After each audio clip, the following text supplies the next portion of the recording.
Hey everybody, this is Najee Dorsey with Black Art in America coming to you for another installment of BAIA Talks. And I'm so excited about this conversation we're going to have today because it's not often that you have an opportunity to talk with the child or the child of an art icon, of a legend. And today we're going to talk with Claude Lewis, son of Dr. Samella Lewis. Dr. Samella Lewis is a visual artist and pioneer in the field of art history. Among her many accomplishments are a number of gallery and spaces, and later African American Museum, the founder of Black Art Quarterly, later become the International Review of African American Art, an acclaimed artist as well and scholar in the field. And I want to, I'm leaving out a number of different things that can describe Dr. Samella Lewis. But Claude, welcome to BAIA Talks, brother. How you feel today? I'm good, Najee. Thank you. It's my pleasure.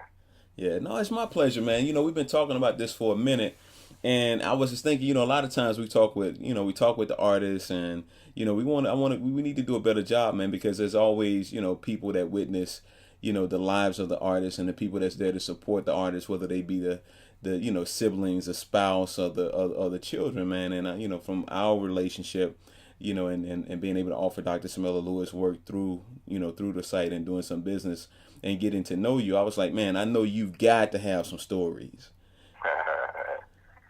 right? Yeah, a lot of memories and a lot of inspiration, even for me as her son.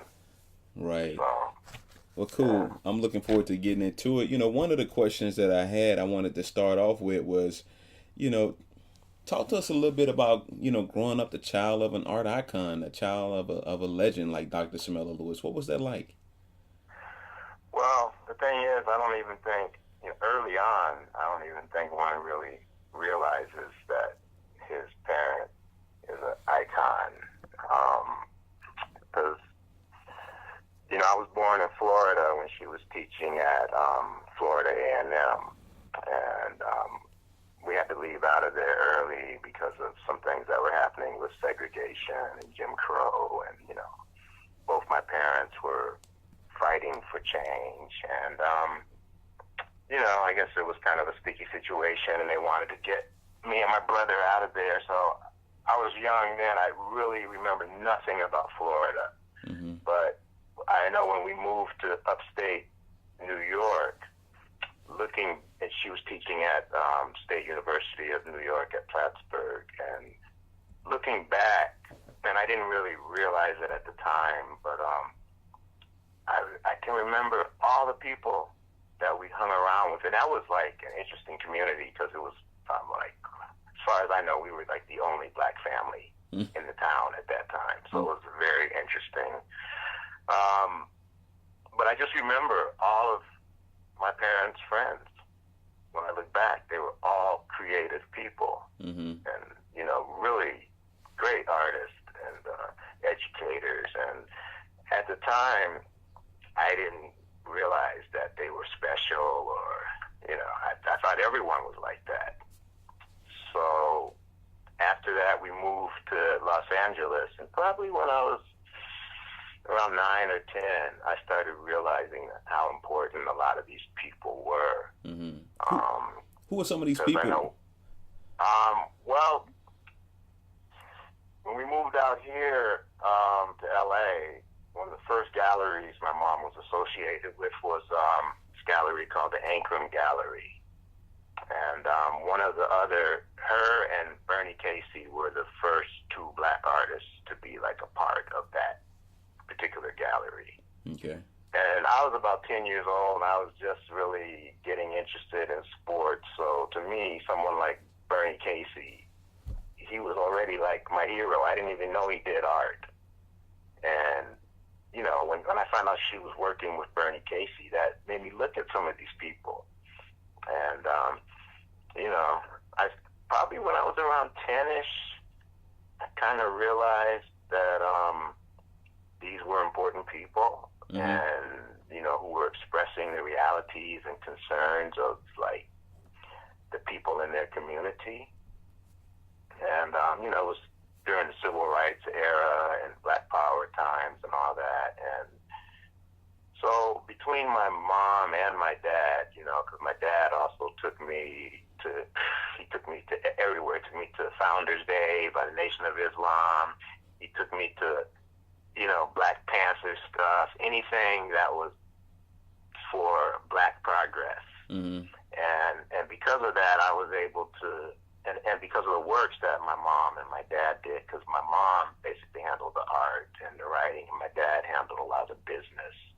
But because of the works they were doing and because of the times, I was really able to see how important these artists were. They just weren't eccentric type individuals. They were necessary people. And I got to be around a lot of them. And it really helped shape who I am today. Right. And, a lot of interesting people. So those are my earliest memories. Like I said, I didn't really realize the importance of what she was doing until I was probably around 10. And even then, it wasn't like I knew it within myself, but I probably couldn't have expressed it at that time. Right. So, yeah, there were always people around, always artists, always people visiting. I remember, Jacob Lawrence and his wife came and spent a few days with us, people like that. Elizabeth Catlett would always come. She felt like she was my grandmother. Right. I know they seriously, were. She was that. It was like that, Yeah. And yeah. I know. I've heard countless stories about how close Dr. Samella Lewis and Elizabeth Catlett were. Are there any exchanges or any memories specific that you recall? Because she was so about justice and human rights. Mm-hmm.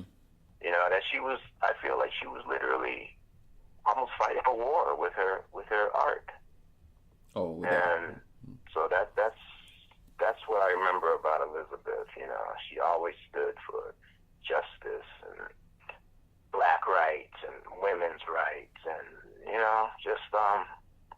I always knew the story of how she had to leave the country and how she was mistreated. Mm-hmm. During the whole communist scare. Right. And so all that really affected me as a child. And then I went to visit her when I was I guess I had just got out of college. I went to visit her and her husband, Francisco, in Mexico. They took me all around Mexico, and they were just wonderful people. But they were serious people. They were for real. They didn't play around, and they weren't soft, They stood up for what they believed in. Right. And that's what I loved about those people, and my mom, Right. And, do you remember some of the early any early examples of when that was evident as it relates to Dr. Lewis and her work or project she was working on or anything? Yeah, well, the one thing that stands out is, she used to work at the County Museum of Art out here in L.A., and she was very disappointed that they rarely showed any Black shows, and then the art that they had by African-American artists, it was all like in the basement or in the hallway. Mm-hmm. And while she was working there, she actually organized the picket of the museum. So she would work there in the day, and we would be picketing at night. Okay. And ticketing for change, and so that's one of the things. I just remember them always. Let me go back to this too, because when we lived in upstate New York, and I didn't think anything of it at the time because I was too young, but when I look back, it's incredible to me that, like I said, we were the only Black family in the town that I knew of. My parents actually founded a branch of the NAACP. Oh wow! And they were the only Blacks, So that's incredible to me. That you had a conservative type place like Plattsburgh, and they actually had white people joining that branch of the NAACP. Yeah. So as long as I can remember, they were always fighting for progress and change and, black rights and human rights. So, to me, all of her works have dealt with that. I mean, she did some landscapes that were nice, but really the theme of her works have been about black life. A lot of her earlier work that she did before I was even born, they're dealing with segregation and life in the bayou and, basically how blacks have been mistreated. And even to this day, that's kind of her focus, on either exposing the mistreatment or trying to, express her ideas as to where we should go as a people. And, she's done a lot of that too. Really around the time when she put out Black Artists on Art, that's when I really started seeing what was going on. Right. And, that was a time when I met a lot of artists because, her whole mission on that was to give black artists the platform that they didn't have at the time. So yeah, it was revolutionary. And like I said, when you're her child, when you're someone's child and they're doing these things, you don't always think that much of it at the time. But I think because of the nature of the times, all the political assassinations, King, Kennedy, Malcolm, and just all that was going on, the Black Panthers, Angela Davis. So I think as a child, I was able to really pick up on, okay, this is my parents are part of something. So yeah, something extremely meaningful. Yeah. And they one thing they tried to promote black business, and they weren't necessarily great business people themselves, but they tried to promote black independence and taking care of ourselves like we used to do, even before integration. I feel that before integration, if you look at the history, we were running our businesses. Yeah, we were segregated, but we were running our businesses. Yeah. Once the whole integration thing came on, we kind of put all that away and just started depending on others. We still have some businesses, but it's different than it was. And I know this because, I read about history, and you look at all the stuff that happened with Black Wall Street and all these black communities that were thriving on their own. So, people like my mom and my dad and Catlett and all these people, they showed you that we have that in us. So, and the thing is, they promoted black business, but it wasn't just like go out and buy a liquor store, right, or run a liquor store. It was something progressive that would help the people. So yeah, I guess that's of course, what I'm. You grew up during that, during that time. I'm definitely a junior to you, and the thing that I love from my reading and understanding and talking with a number of people that lived through that period was this whole sense of nation building. And as you say, it's we were doing business with each other. We had thriving communities, so on and so forth. And things changed when communities were open up for business, so on and so forth. And there's, I don't know, man. It's I would love to have been back in that period to see that type of thriving community. And the art scene out here at the time, the black art scene, right, it was thriving. I mean, I know my parents, they opened up a few galleries, and then you had Brockman Gallery. I don't know which one was the first, but you had Brockman Gallery with Alonzo and Dale Davis right in Leimert Park, which for years was like the black cultural center. I mean, actually, it's today it's actually threatened, like a lot of other things. You Okay. know? Okay. But at the time, that was happening. I think Suzanne Jackson had a gallery. I can't think of the name of it, but there was stuff happening. It was thriving. Yeah. What period? What period was that? What decade was that? In the '60s? In the '60s. Mm-hmm. You know, like I'm thinking we came out here in '64, so definitely from like '65 to '70. You know, it was thriving, and maybe early '70s. Mm-hmm. Because I know that's when we opened our first gallery. Yeah. I'm saying that to say, like, when you look right now, I don't really see any galleries out here. You know, there's a few places that some younger artists have started for younger artists, but there's really, I don't see any places for, like, the major African-American artists to show, unless they can get a show at the County Museum or LACMA, some places like that. But, you know, you have to be kind of really big for that. Yeah. And the reason those people even get shows, to me, I attribute it to people like my parents, you know, and who were the forerunners, my mom, and who were the forerunners of doing that type of thing. Alonzo Davis, you know. So, but it's definitely changed. Hey, Black Art in America family, this is Najee Dorsey. Thank you again for listening to another installment of BAIA Talk. We're going to take a minute to bring you up to speed on some of the things that we've got going. If you enjoy this particular program or the other programs here on Black Art in America and would like to be a patron supporter, we now have that capabilities. Visit the patronage link. You can find it in the Educational Resources tab in the navigation bar. I also want to make you aware of we're introducing BuyBlackArt.com, will be a fine art listing place for artists and collectors to list works at no commissions. That's right, no commissions.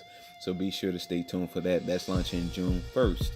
The other thing is that if you've always wanted to start a business or if you've given thought to starting a business, we now have Garden Art for the Soul. So look for the Garden Art Biz link in the nav bar. And once again, thank you for listening to this message of some of the new and exciting things happening with Black Art in America. And we're going back to the program. Definitely not the same vibe that it is. No doubt. Let me ask you this: you know, when which came first? Did the Black Artists on Art come before the what later became the International Review? I mean, weren't they? Yeah, the Black Artists on Art was first. Okay. Because if I recall, the first edition was actually done in the '60s. Okay. The Black Artists, Black Art Quarterly, came along in the '70s. Okay. Because early '70s, because I remember I remember bagging magazines up and taking them to the post office. And I was in high school when that started. I was in high school from '70 to '73. And then when I was in college, they were doing that, and they did that for a while, and then eventually they passed it on to Hampton. Right. What about the museum? I mean, what was which museum was it that Dr. Lewis? It's the Museum of African American Art. Mm-hmm. It was in the Crenshaw Baldwin Hills Mall, and they had some kind of grant where they were able to open up a space on the third floor of what was the May Company. I guess it's like Robinson's May shopping store. And it's still there to this day. So that's something that she actually introduced. Her and her friend Mary Jane Hewitt, who recently just passed away. They were the leaders of that. So yeah, a lot of good memories there too. A lot of great shows. You know, they had Palmer Hayden. Just great stuff. You know. Yeah. So. I remember the last solo show. If I'm not mistaken, we had the pleasure of going and spending some time and hanging out and supporting was at Stella Jones Gallery. I think it was it like last year? Yeah. Yeah. What was that? What was that like for Dr. Lewis getting ready for the show and finally having the show come up in her home state? And she enjoyed it, just getting ready. I mean, she was working until the almost time to get on the plane, so she definitely enjoyed it. She enjoys doing her work. Mm-hmm. And it was special to her to have it in Louisiana, in New Orleans, where she's from. Mm-hmm. She just turned 95 this year, so the traveling was a little hard. But yeah, she loved it. She loved it. Yeah. Well, yeah, we enjoyed being there and seeing the work. I mean, phenomenal. Yeah, phenomenal work. I mean, great show. It was great to see how people reacted and responded. Mm-hmm. I mean, and it's amazing to me that she still has her touch. I mean, a lot of times you think people get old and they lose it. She hasn't really lost it. Yeah. So that was wonderful. That was a great year for us because she also had a solo exhibition in Detroit at the Charles Wright Museum of African American History. Mm-hmm.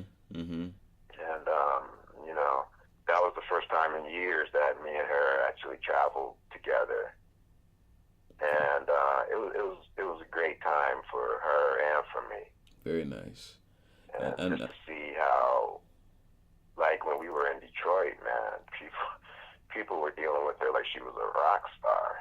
And she is a rock star. I said she is. Yeah, one woman said, "Man, meeting you is like meeting Prince." So, yeah, just for me as her son to see all this and see her get her due. Yeah. And I mean, I've always known that people thought highly of her works and this and that, but to actually see it, because when I was younger, I didn't travel with her and stuff. She would go do her things, but to actually travel with her and see people's reactions, Yeah. I remember in Detroit, there was a line for her signature, and one woman couldn't wait, so she wanted me to sign her thing. I'm like, what? Me? What did I do? I'm just her son, But that was enough. Yeah. No, man. I mean, the mark. I mean, you talk about making a mark as an artist. People, are quick to think about that canvas, but when you think about the mark that Dr. Samella Lewis has made on the field, from being an artist and starting a museum, the various scholarships and papers and things of that nature. I mean, it's been incredible, an incredible career, an incredible legacy, man. And they had she had 3 galleries that she started. Yeah, I was surprised when she told me she had one. She helped to start. I don't know if she had a gallery in Miami or helped to start Art Basel when it first started. I was surprised to hear that when I talked to her one time. Which gallery was that? When she talked about a gallery that she had in Miami or being in Miami and helping Art Basel start in the early days. She talked to me. That probably was true. I'm not really aware of that, but I know they did. My mom and dad did live in Miami for a few years. They left LA for a minute, lived in Miami for about 3 years, and they was putting out by then I think it was the International Review. They were putting that out from Miami, and they were doing a lot of other things. Yeah. At that time, I was caught up in my life,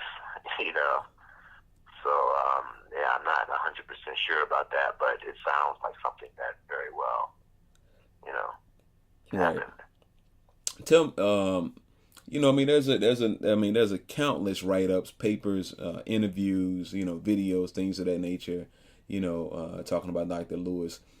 Are there some things, surely there's something that the public generally doesn't know that, it's like when you think about, your mom, are there any things that you think about when you think of her that we should know, they think everybody should know about your mother?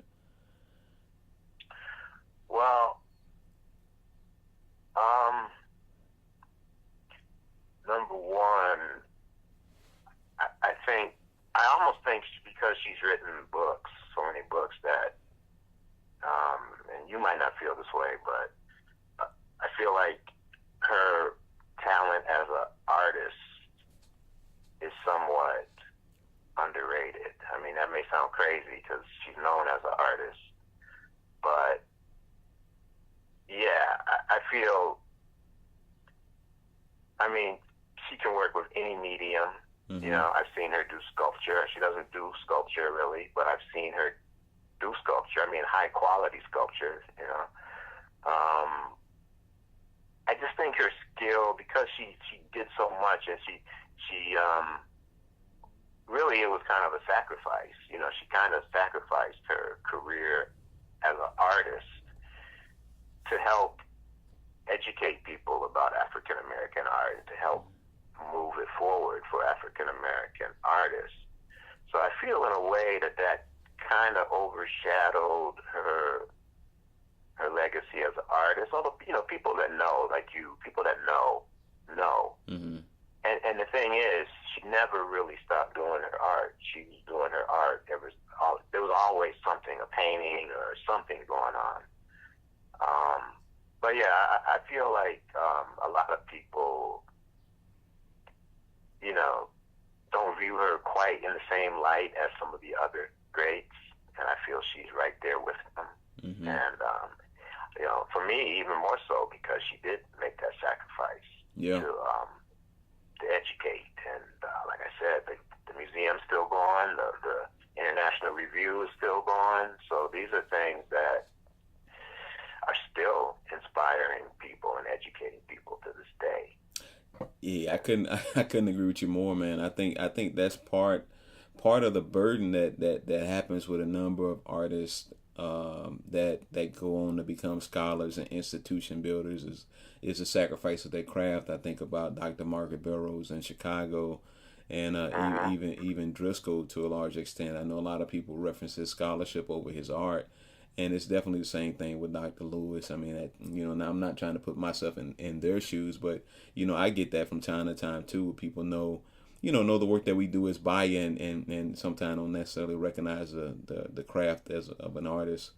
And I've heard it from countless others that, put other things related to the field, along with their practice or ahead of their practice. So, right. I'm not surprised, man. One thing, I gave a talk at Southern University a couple months back, and one of the things I had made mention was like, listen, the MacArthur Fellowship is, the MacArthur Genius Award is great, but, until they recognize, Dr. Samella Lewis and Margaret Burroughs, these were people who were more than just artists. They were institution builders. They, extended the craft, they educated, they came up with scholarship, they started institutions, museums, publication, galleries, you name it, man. And so for someone to have that level of impact on the field, please respect.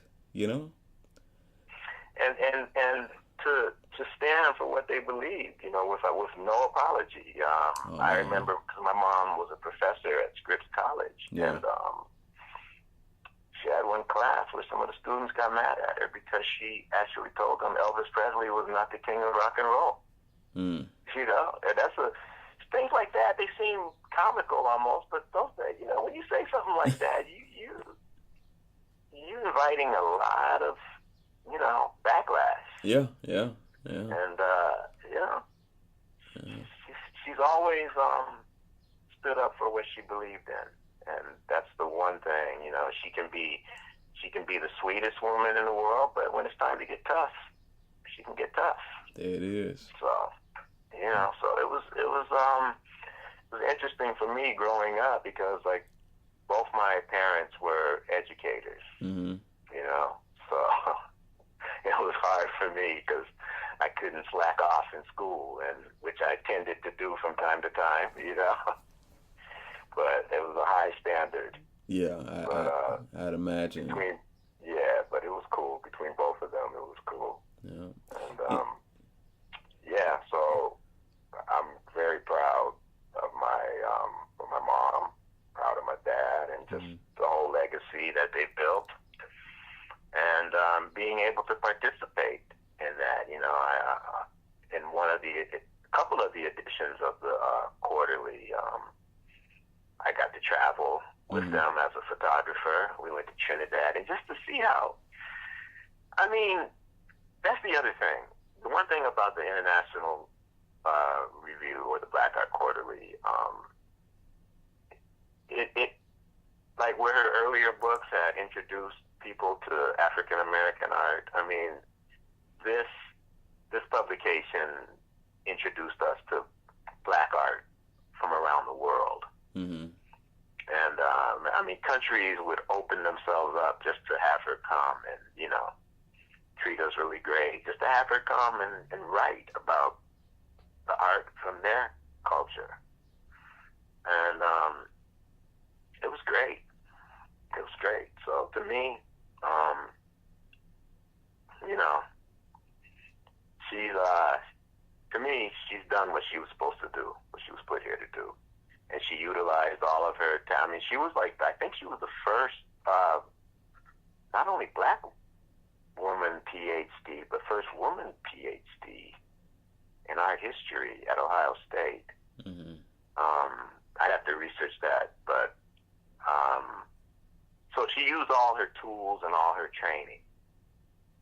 You know, she didn't waste. She wasn't just someone that you know like taught herself how to paint or whatever and just did that. She used all of her training. You know. Yeah. And even when she taught, she passed on important things to the students, and you know, she did it. So. Yeah. Well, you know, as you mentioned, you know, just turned 95. When was Dr. Samella Lewis's birthday? February 27th. February 27th. We're gonna proclaim February 27th the National Dr. Samella Lewis Day. I love it. Hey, so you know, just turned 95, and you know, still creating, still working, still got work available for sale. This and that. Talk us a little bit about seeing your mother age as an artist, and what's her life like these days. These days, well, you know, my dad passed like in, I think it was 2013. And after my dad passed, she did not do art for the longest, like a few years. And it was like, I was thinking, okay, I don't know if she can do it anymore. Mm-hmm. But then she started doing it, you know, like I said, Stella's show and the show in Detroit, it inspired her to get back to work. And she goes through spurts where she'll, like lately she's in one of these spurts, she's working on these drawings that she's done, and she'll go on spurts for like maybe a month or so, and then she'll just rest. She just kind of sit and chill, watch a little TV, get her thoughts on what she wants to do next, and then she gets back into it. I've noticed sometimes, like when she signs pieces, she doesn't sign them maybe how she used to, but she's almost got like I guess it's kind of a new signature. Mm. And, you know, that's okay, you know. I know that I've heard of that happening with other artists. At first I was all, you know, man, you got to sign it this way, you got to sign it the same way so people know it's you. And mm-hmm. But and I used to get concerned if I didn't see her doing any work, but I've learned now that she's just taking a break, and she's so it's good, man. I mean, she's doing more drawings now. She has a painting started in her studio mm-hmm. that she hasn't really worked on in a while, but she says she's gonna get to it soon. So yeah, basically she's just doing her work and relaxing, trying to stay healthy. She's doing very well, you know. She did have some health issues, even when we did the New Orleans show, but she's doing really well right now. And yeah, so that's pretty much where she's at. Very nice. Trying to think if there's anything else. So she's in the studio. So she gets in the studio she's creating all the time, but gets in the studio on a very regular basis. Pretty regular, yeah. I mean, a lot of times she just does some art. She just does stuff in her room. Okay. You know, she does stuff in her room, and then when she wants to paint, because she'll draw in her room, and when she wants to paint, she'll go out in the studio. So lately she's been doing a lot of drawing, a lot of pencil drawing. totally shocked. I mean, I don't know why, but I mean, I didn't know what to expect, you know, when she got older and when she stopped for so long. I didn't know what to expect. Yeah. But you know. Yeah.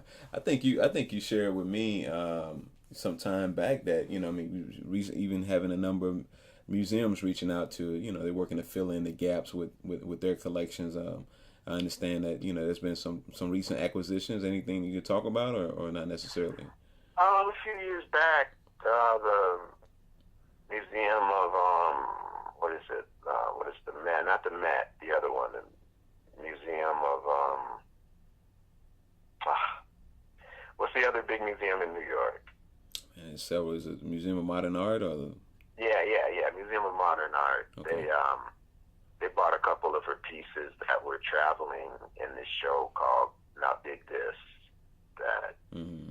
It was put on by the Hammer Museum out here, and I guess it went to Connecticut, and they saw some of those pieces, and they purchased some of those pieces. I think it was the Migrants, and it's two lino cuts, the Migrants and 20th Century Wise Men. So, yeah, that was nice that she's going to be represented in there, hopefully forever. Yeah. Yeah. I'm sure. Well, my last question is, and we kind of went over some of this during the talk, is that, when we quantify, even if we attempt to even just kind of wrap a nice little bow around Dr. Samella Lewis's legacy, what comes to mind for you, someone who's, as close as anybody in the world could be to her, as some of the most important things that we definitely want to remember at the fore? Well, I mean, definitely the educational part with the books and the Black Artists on Art. I talk to people of all races who are like young, like in their 20s and 30s, and these people know Black Artists on Art, and it's like they look at it like, somebody else might look at a classic Jimi Hendrix album. Right. I mean, it's just, they're so impressed. And so that's something I learned when I worked at this record store, like probably about 2005, and everybody was younger than me. And they all knew my mom, and they all like really worshipped her. So I would have to say just the educational and the informational aspect of what she has meant to African American art, and how she has, she pushed the bar to where now we find ourselves more included in a lot of things. It's still a fight, it's still a fight, but yeah. So I would definitely look at that, but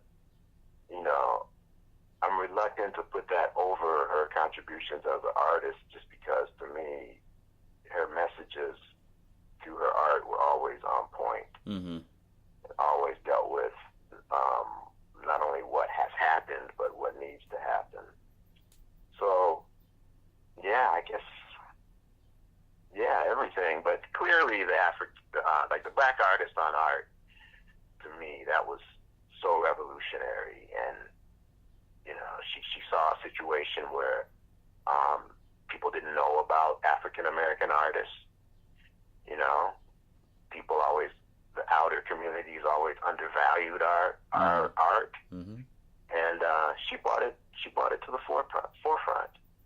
And so that's probably, in my mind, the most important part of her legacy.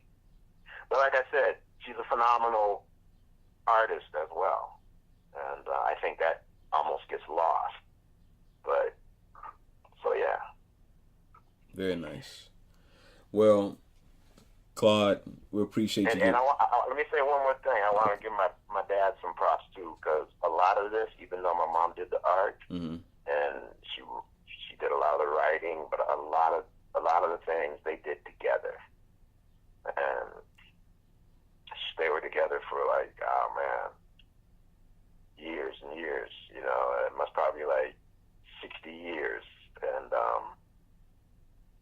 that was very inspiring for me, you know, and to see them go through this journey together and to just contribute so much to our culture. Yeah. You know, as a family. No doubt. That's what I remember. I remember doing it as a family. You know, I always worked at the galleries. I always was taking magazines to the post office to be shipped, and you know, so they pretty much taught me everything I know about business and just trying to move forward as Black people in this country, as people in this country. So, yeah. Well, so that's basically it. Well, we owe a huge amount of debt to you and your family, Dr. Samella Lewis, and your father for the contributions and support that you've given the field. And I'm truly honored to have had this moment to spend with you and to have gotten to know Dr. Samella Lewis a little bit, and, you know, extremely generous.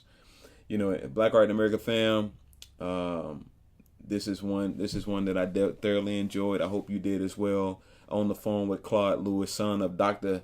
Iconic artist, historian, and contributor to the field, Dr. Samella Lewis, and we thank you and your family for all that you've done. This is Najee Dorsey with another installment of BAIA Talks. We appreciate your time. Thank you.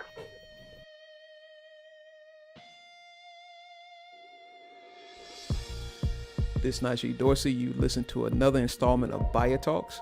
Be sure to follow Black Art in America at blackartinamerica.com and look for us on your favorite social media platform, Facebook, Twitter, Instagram, and Pinterest. And remember, you can always shop for art online at www.buyblackart.com.